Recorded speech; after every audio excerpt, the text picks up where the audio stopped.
Assalamualaikum warahmatullahi wabarakatuh. Innal hamdalillah nahmaduhu wa nasta'inuhu wa nastaghfiruh wa na'udzu billahi min shururi anfusina wa min sayyiati a'malina. May yahdihillahu fala mudilla lahu wa man yudlil fala hadiya lahu. Allahumma fassalli wa sallim wa barik ala Muhammad wa ala alihi wa ashabihi ajma'in. Jamaah semuanya yang dimuliakan oleh Allah, kita selalu saja bersyukur kepada Allah atas seluruh nikmat dan anugerahnya, dan kita juga harus selalu mengikuti tuntunan Rasulullah, menjadikan Rasulullah sebagai suri toladan dalam kehidupan ini. Sepertinya ini kita suasana baru ya. Nah, suasana baru ya. Sudah dipermak ya. Ya, musala ini sudah dipermak. Pertama sekali ya, mohon maaf lahir batin ya, walaupun Ramadan telah lewat ya. Mudah-mudahan Allah menerima amalan kita. Taqabbalallahu minna wa minkum.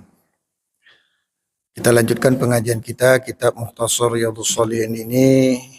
Sejauh yang saya lihat, sepertinya sekarang sudah masuk bab ke-10. Ya.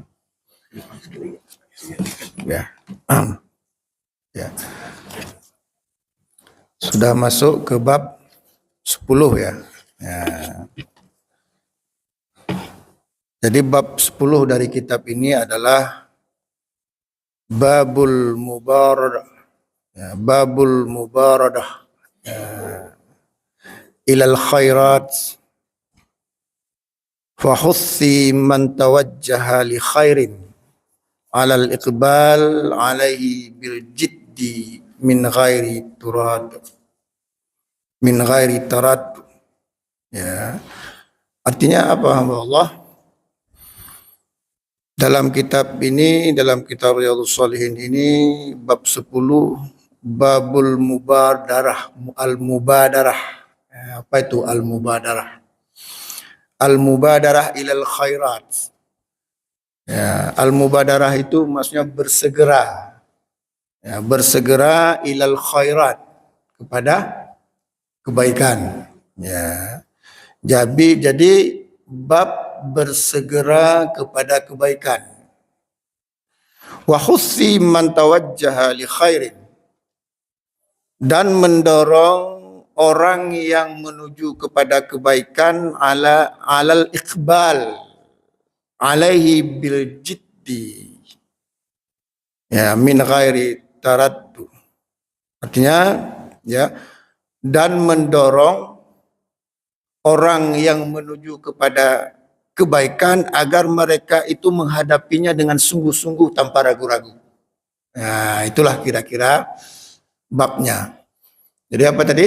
Bab bersegera kepada kebaikan dan mendorong, memotivasi orang yang berusaha untuk mengerjakan kebaikan itu dengan sungguh-sungguh tanpa ragu-ragu.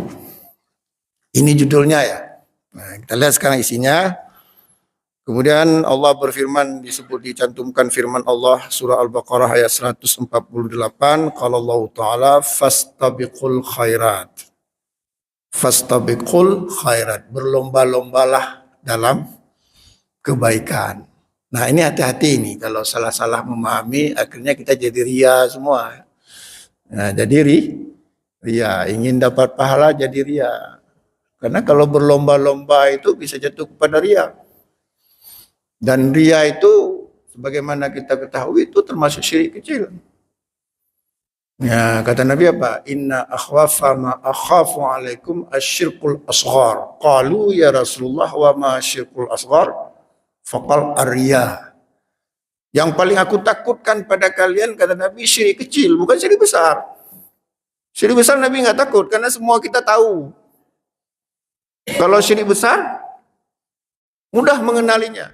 Tapi yang paling takut Nabi syirik kecil. Kenapa? Samar sekali. Bahkan Nabi pernah mengatakan seperti apa?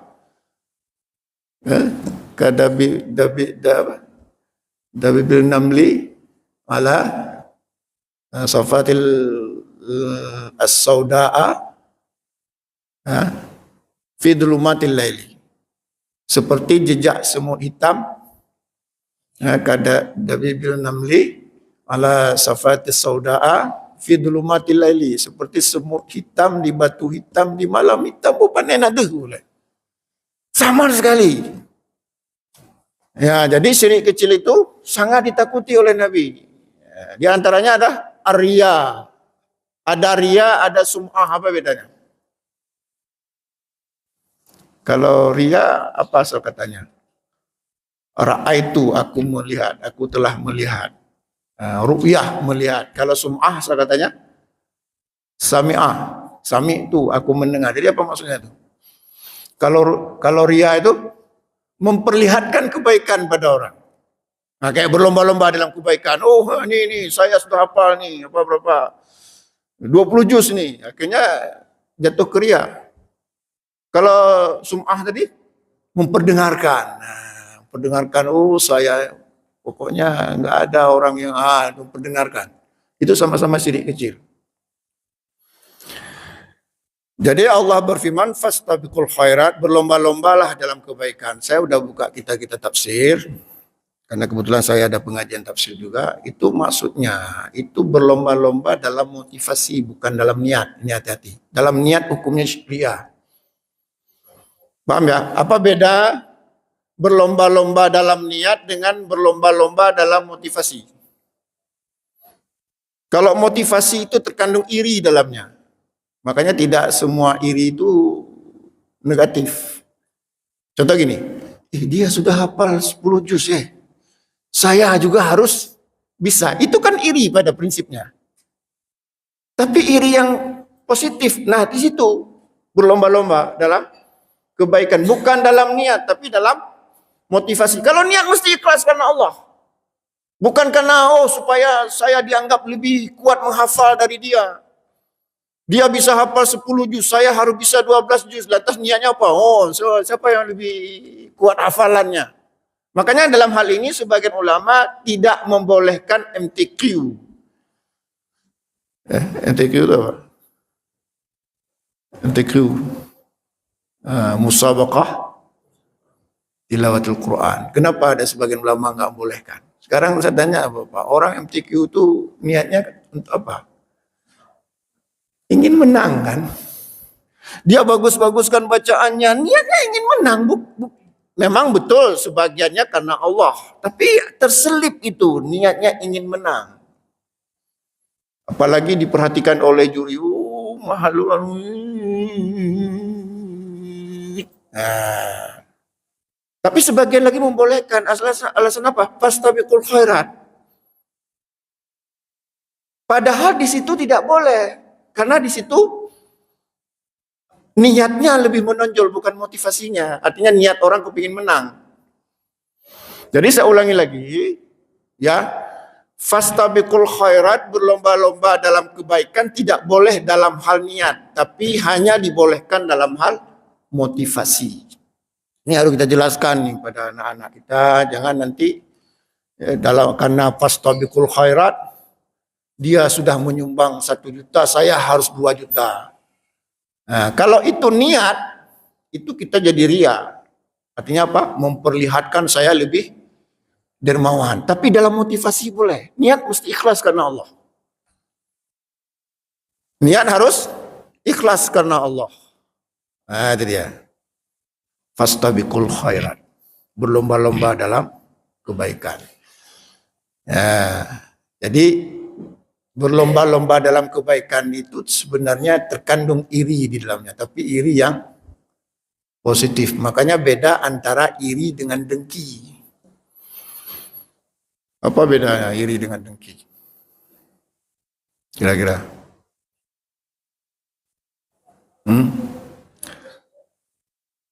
Apa beda iri dengan dengki? Secara garis besar, iri itu nggak nampak. bisa disembunyikan di hati. Bisa disembunyikan. Bahkan kadang-kadang dia itu kan, alhamdulillah, bilang lagi alhamdulillah. Nah, kamu udah beli mobil baru ya, alhamdulillah. Padahal hatinya panas itu. Itu ini bisa disembunyikan, bahkan bisa menampakkan sebaliknya. Itu ini. Tapi kalau dengki nggak bisa. Begitu temannya beli mobil baru, beli baru 2 hari jadi pejabat sudah beli mobil baru. Udah nampak dari wajahnya. Makanya orang dengki ini gak ada bahagia dia. Seluruh hidupnya penuh dengan penyiksaan perasaan, penuh dengan sibuk aja. Kapan gak ada waktu dia untuk bahagia ada. Nah, makanya orang dengki itu berbagai penyakit datang. Karena kalau ingin bahagia jangan ada dengki. Kalau iri boleh kadang-kadang. Dalam rangka fastabiqul khairat. Contohnya gimana? Kenapa dia bisa berhasil? Saya juga harus berhasil. Kenapa dia bisa kaya? Saya juga harus bisa kaya. Saya iri dia kaya, bisa berinfak banyak-banyak. Bagus. Tapi dalam hal motivasi, sama seperti fastabiqul khairat tadi. Dalam hal kalau niat mesti ikhlas karena Allah. Jadi beda iri dengan dengki tadi apa? Kalau iri nggak nampak. Kalau dengki nampak. Makanya wajah orang dengki itu nampak. Makin lama makin jelek dia. Makin tersiksa dia. Makanya kalau ingin awet muda, hilangkan dengki. Beda yang kedua. Kalau iri tadi ada yang positif. Walaupun ada yang negatif. Kalau dengki nggak ada, negatif semua. Kalau dengki negatif semua, nggak ada dengki itu negatif, positif nggak ada, negatif semua. Nah, jadi kalau iri ada yang positif. Nah, inilah yang kemudian kajian para ahli tafsir disebut dengan fastabiqul khairat, berlomba-lomba dalam kebaikan. Ya, dia bisa nyumbang 10 juta, saya juga harus bisa nyumbang lebih dari itu bila perlu. Kan iri itu. Tapi dalam hal motivasi, dalam niat nggak boleh. Kalau dalam niat jadi kita, iya. Beda yang ketiga, ya. Kalau iri itu orang bilang SMS, apa SMS? Suka, senang melihat orang susah orang melihat orang senang. Gimana contohnya? Senang melihat orang susah, gimana contohnya? Begitu temannya jatuh, ketawa dia, kacau kata dulu. Walaupun dia tolong memang, tapi dia jadi hiburan. Senang melihat orang susah. Begitu temannya terjungkil, ngancok, tercangklak dah. Walaupun dia tolong, tapi jadi hiburan. Senang melihat orang susah. Kemudian susah melihat orang senang. Alah, pakai baju baru depan kita. Tapi kalau dengki SMS plus, ini udah pernah saya jelaskan. SMS plus, apa itu? SMS plus. Susah melihat orang senang, itu SMS. Susah melihat orang senang. Kalau plusnya, berusaha menghilangkan kesenangan orang itu. Ya, jadi dengki itu diikuti dengan perbuatan. Contoh misalnya, masa baru kemarin dia sudah jadi kepala apa misalnya, kepala dinas, masa itu main lompat saja, nggak benar ini. Kalau tiba-tiba sudah jadi atasan saya, pada dulu bawahan saya, begitulah. Pertama timbul irinya, kemudian disertai dengan perbuatan, fitnah dia. Aku berusaha agar dia jatuh, pembusukan istilahnya. Pembunuhan karakter. Nah ini ngeri sekali. Ya, padahal Nabi mengatakan apa dalam hadis? La tahasadu, jangan kalian saling dengki. Ya, wala taqata'u, jangan suka memutuskan tali silaturahim. Wala tabaghadu, jangan kalian saling membenci. Wa kunu ibadillahi ikhwana. Jadikanlah kalian hamba-hamba Allah yang bersaudara.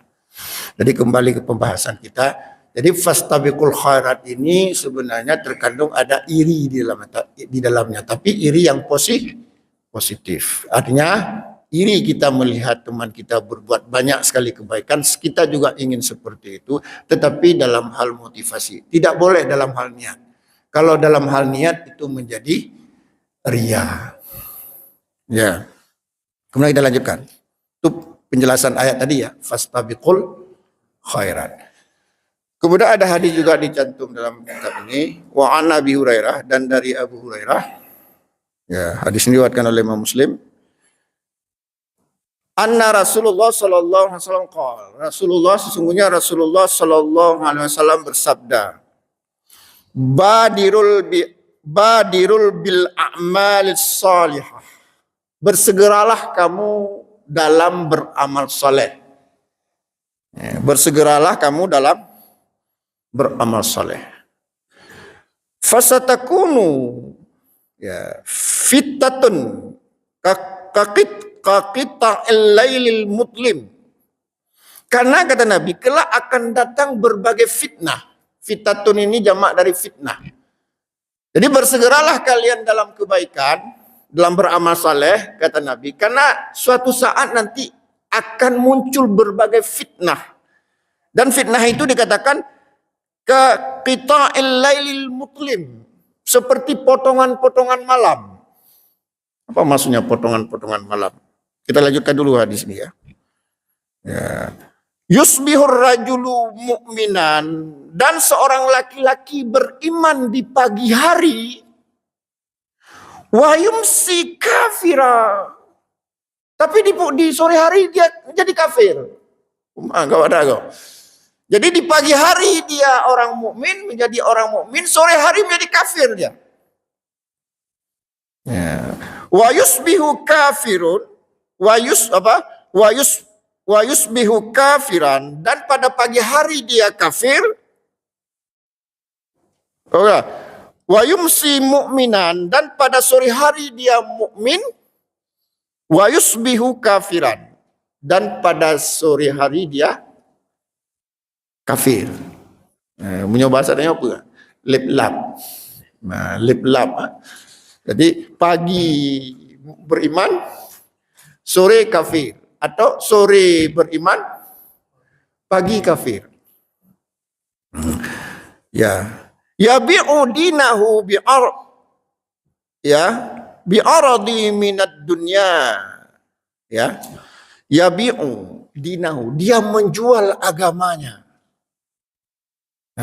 Bi'aradi minad dunya, karena mengharapkan imbalan dunia, harta dunia, menjual agama. Makanya sekarang ini kan hukum itu bisa dipesan. Sesuatu ingin hukum itu bisa dipesan. Mau halal bisa dibuat halal, mau haram bisa dibuat haram. Tergantung bayarannya berapa. Ya kan? Ini satu hukum ingin apa? Ingin halal bisa diusahakan halal, ingin haram bisa diusahakan. Inilah ulama masuk.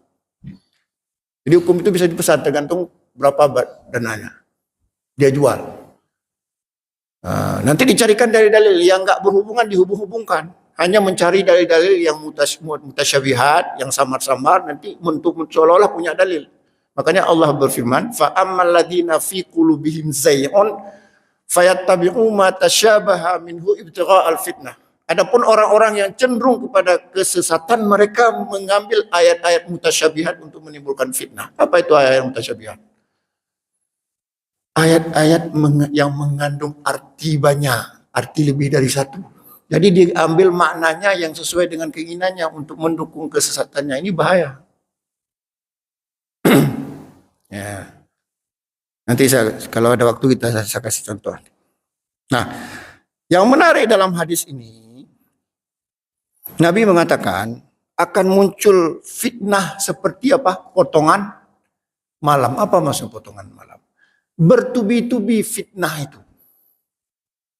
Habis satu masalah, belum selesai satu masalah, timbul lagi masalah lain, timbul lagi fitnah lain, timbul lagi. Ternyata sudah diprediksi oleh Nabi. Dalam istilah ilmu politik ada yang disebut dengan proyek lupa. Pernah dengar proyek lupa? Ya. Itu ada satu tulisan saya baca ketika saya mahasiswa di majalah Prisma. Ada satu artikel ditulis oleh Mukhtar Pabutinggi, judulnya Komunikasi Politik. Di situ ditulis ada proyek lupa. Apa maksudnya proyek lupa? Proyek lupa itu maksudnya lupa itu bisa direkayasa. Lupa itu bisa dibuat. Contoh begini, misalnya muncul satu kasus. Katakanlah satu kasus itu misalnya menyudutkan umat Islam. Kemudian masyarakat Islam bangkit protes. Sudah. Kemudian pihak tertentu terdesak. Kemudian untuk mengalihkan perhatian umat Islam atau umat apa saja rakyat, untuk mengalihkan perhatian umat kepada kasus ini, dimuncullah satu kasus lain yang lebih dahsyat bila perlu. Sehingga masyarakat atau umat Islam atau siapa saja teralihkan dari tadinya fokus ke kasus yang pertama, akhirnya ya tergiring, tertarik pada kasus yang dimunculkan itu, sehingga ini luput dari perhatian, sehingga ada waktu untuk merekayasa kembali. Ini namanya proyek lupa. Makanya kita lihat macam-macam kasus dari sebelum ini, belum sana. Itu apa namanya? Proyek lupa. Jadi lupa itu bisa direkayasa. Lupa itu maksudnya ingat yang lain. Dan yang lebih gawat lagi, proyek lupa itu kadang-kadang itu ditujukan kepada ajaran Islam. Apa contohnya? Agar orang lupa menghafal Quran, maka disebarlah di negara-negara Islam lagu-lagu barat, lagu-lagu yang luar biasa. Sehingga anak-anak lupa mengaji, jadi teringat lagu Michael Jackson misalnya. Ya. Demikian juga kita. Supaya kita lupa dengan hukum Islam, lupa dengan syariat Islam, dimunculkanlah macam-macam. Isu gender, macam-macam dimunculkan. Supaya kita lupa kepada ajaran Islam. Seolah-olah ya ajaran Islam itu tidak membicarakan potensi wanita. Padahal Islam sangat menjunjung tinggi wanita. Sehingga sebagian umat Islam termakan. Akhirnya berkesimpulan apa? Ajaran Islam udah nggak cocok lagi dengan perkembangan zaman. Yang benar ini. Ya, pandangan-pandangan filosofi tertentu. Itu proyek lupa. Sekarang kan kita sudah lupa kan, namanya hukum rajam. Nggak ingat, maka kita pikir nggak ada hukum rajam dalam Islam. Walaupun kita nggak mungkin melaksanakan. Kenapa? Karena kita sudah dilupakan dengan hukum yang lain. Sehingga ketika ada orang berzina misalnya, ketika seorang yang sudah menikah berzina, ya sudah berzinanya, paling nanti ke hukum berzina, paling begitu aja dinasihati. Kita lupa sebenarnya ada hukum yang mengaturnya. Ya, jadi proyek lupa itu sudah lama diterapkan di tengah-tengah umat Islam. Nah, itulah di potongan malam, potongan di macam-macam. Nah, kita khawatirkan nanti kita lupa pada Al-Quran sekarang ya. Dulu Snuk Horgonnya itu sengaja disuruh sekolah di mana? Kemana Snuk Horgon? Ke Arab. Belajar Islam ke Arab. Itu Snuk Horgonnya. Nah, kemudian dia diutus kemana? Ke Aceh. Snuk Horgonnya. Pura-pura dia masuk Islam.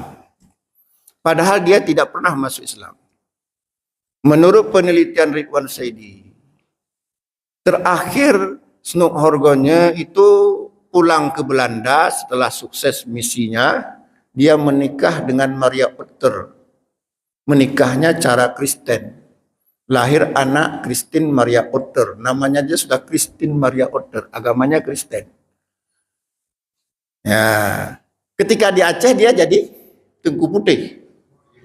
Nah, agar orang Aceh saat itu lupa kepada sunnah, dimasukkanlah oleh Snuk Horgonnya kitab-kitab yang penuh dengan berbagai macam bid'ah, khurafat dan sebagainya. Sehingga pada saat itu lahirlah namanya kaum muda dan kaum tua. Jadi dilupakan kepada sunnah. Sehingga hari ini yang dikatakan ajaran Islam itu adalah pemahaman yang sudah biasa di masyarakat. Sehingga kita lupa ajaran yang sebenarnya. Sebagai contoh, saya tanya sama Bapak, adakah ajaran Islam tengah malam sampai jam 1 ya yang disebut dengan dalail khairat? Nah, nanti ada lagu irama Arafiq pula. Allah Allah, orang nggak bisa tidur itu. Kuras-kuras pakai mie, ya, pakai mie. Lantas orang nggak bisa tidur. Barang siapa yang protes dianggap memprotes ajaran Islam. Kenapa? Karena mereka lupa bahwasanya Nabi nggak pernah melakukan seperti itu. Banyak sekali contoh proyek lupa yang tanpa sadar diterapkan oleh orang-orang tertentu pada syariat Islam. Ya, apalagi hukum jenayah, kita sudah lupa. Bukan berarti kita ingin melaksanakan, bukan. Tapi kita kadang-kadang sudah lupa. Apa hukum mencuri? Apa hukum berzina bagi yang belum menikah? Nah, sekarang bagaimana hukum di Aceh ini orang kedapatan berzina yang belum menikah dicambuk berapa kali?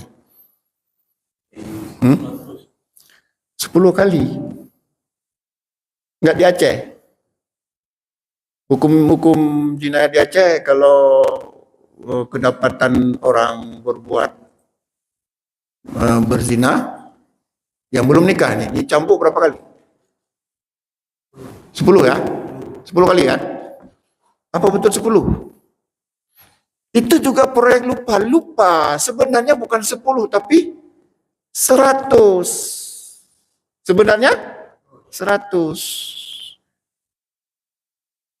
Kita bilang lupa nanti marah pula mereka. Tapi sebenarnya 100.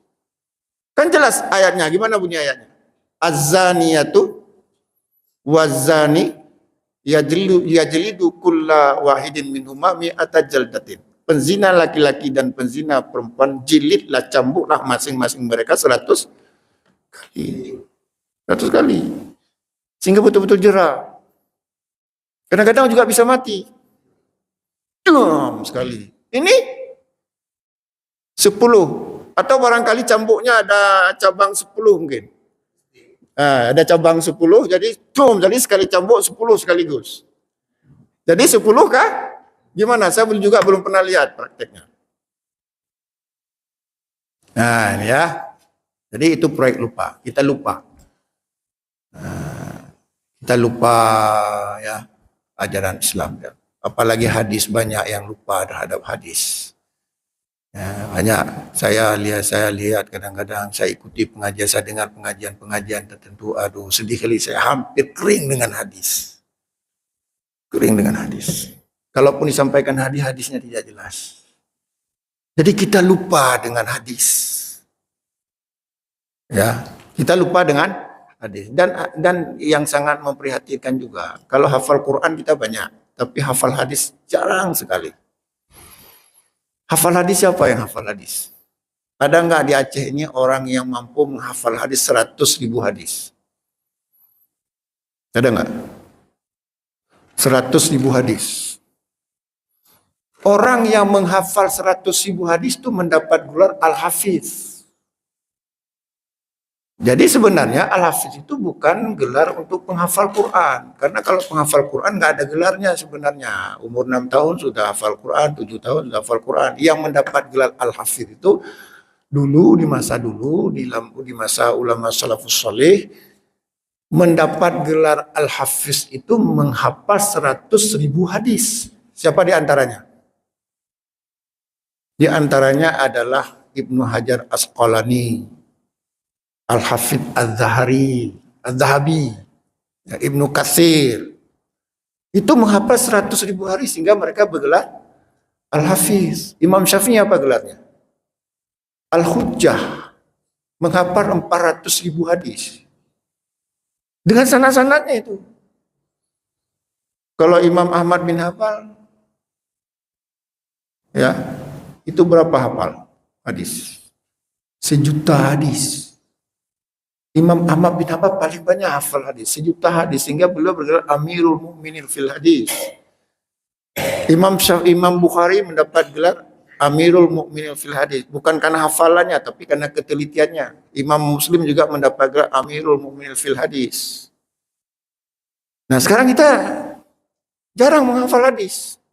Bahkan banyak kajian-kajian hanya menelaah kitab, padahal kitab itu jumlah jutaan. Seharusnya dalam kitab-kitab disebutkan hadisnya. Makanya bagus pengajian-pengajian seperti kitab Riyadhus Shalihin ini. Jelas hadisnya kan? Jelas hadisnya. Nah, maka saya membayangkan ada satu lembaga, bukan tahfidz Quran, tapi tahfidzul hadis. Ada enggak? Maunya gitu itu kita buat juga itu. Jadi Ma'had tahfidzul hadis, Ma'had penghafal hadis. Kalau menghafal Quran sudah banyak, tapi menghafal hadis yang sedikit.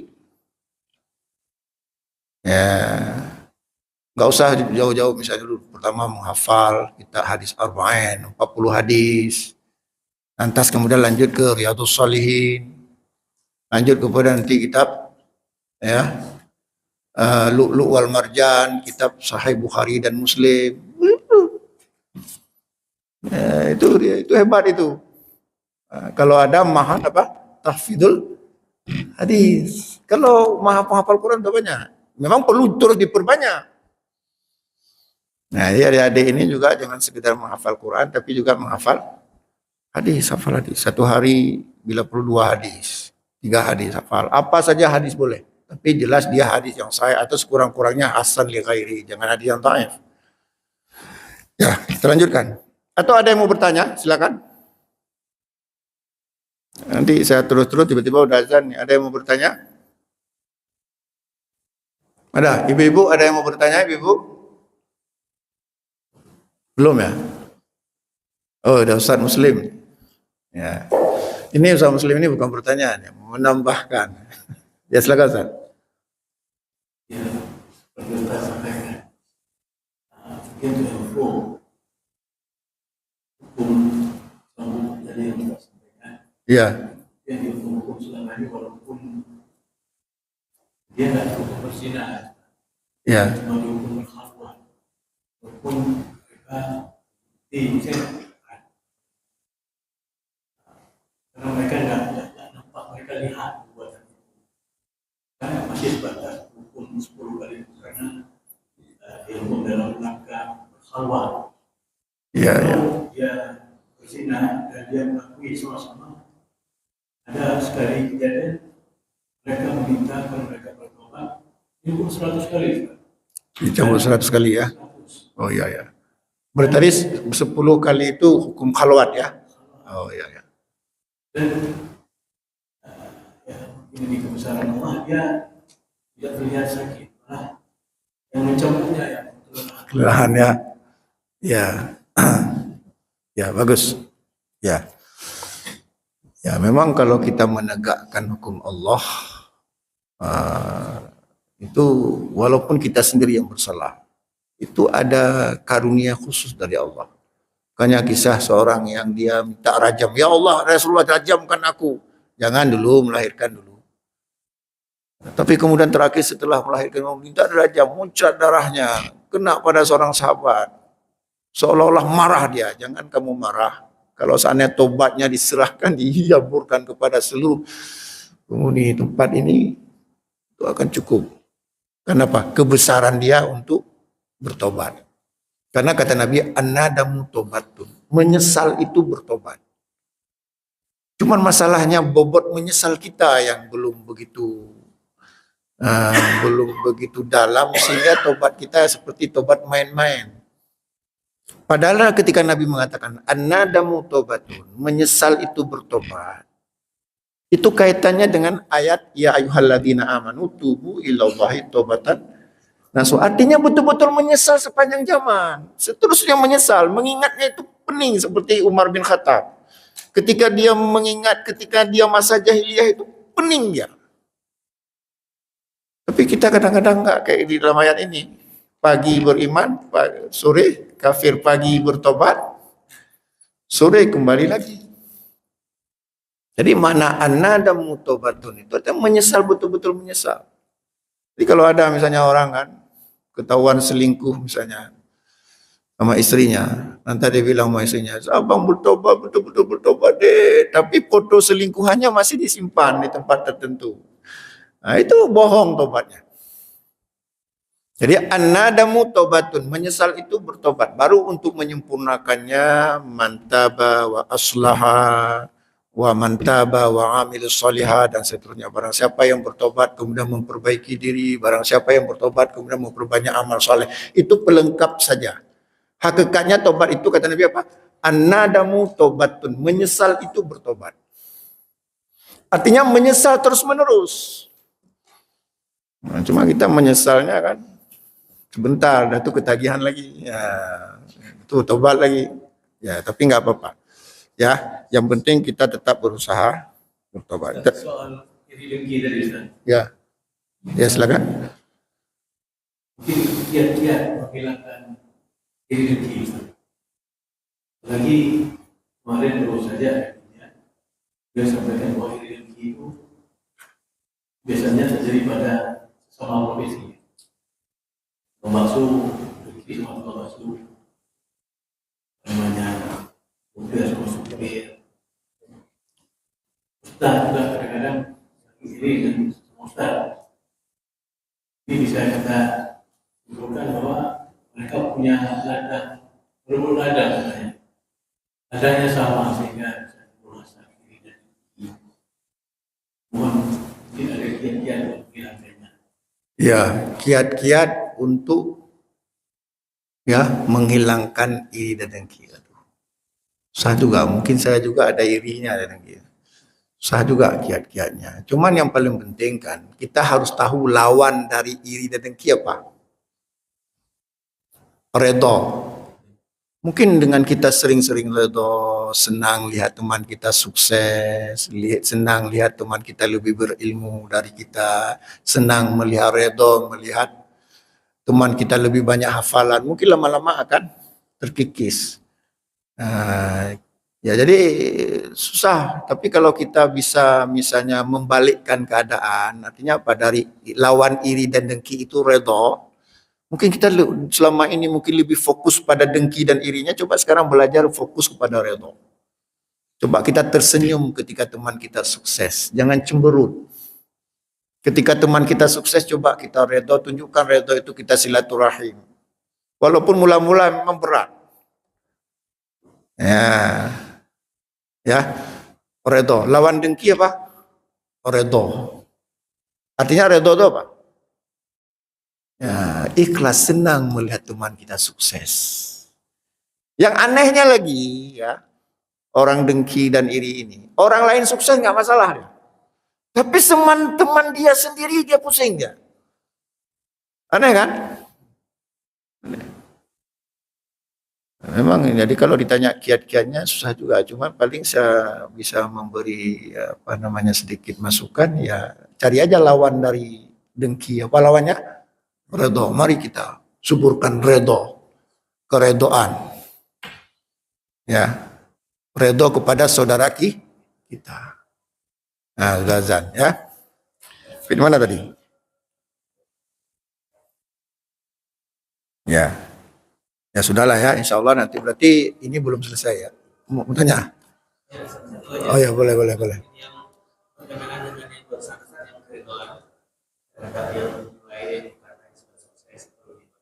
Tapi kalau misalnya ada kasus kita tahu orang yang katanya sukses, kalau kita itu melakukannya dengan cara-cara yang tidak benar, curang itu bagaimana? Oh ya.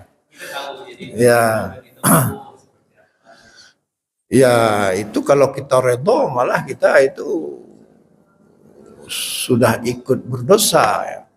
Nah, kalau kita redho terhadap maksiat itu apa dalam hadis dikatakan selemah-lemah iman.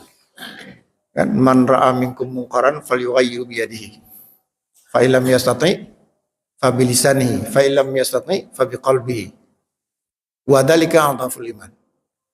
Artinya ketika kita melihat orang sukses dengan cara yang batil, kita redo, berarti enggak kita tolak kebatilan itu dengan hati.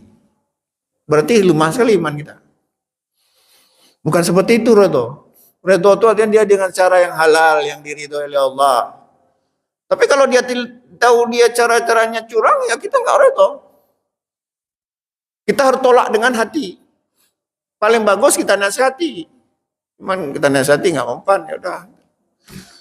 Kalau ada jalur kita misalnya melaporkan itu termasuk Ya boleh, itu juga termasuk itu apa itu dengan lisan ya, dengan lisan. Cuman zaman sekarang kan kalau kita yang melaporkan malah kita yang salah kadang-kadang. Susah zaman sekarang, hati-hati. Kita yang melaporkan malah kita yang salah. Insyaallah ya kita sambung lagi pada kesempatan yang lain. Aqulu biqouli hadza fastaghfiru innahu ghafurur rahim. Wassalamualaikum warahmatullahi wabarakatuh.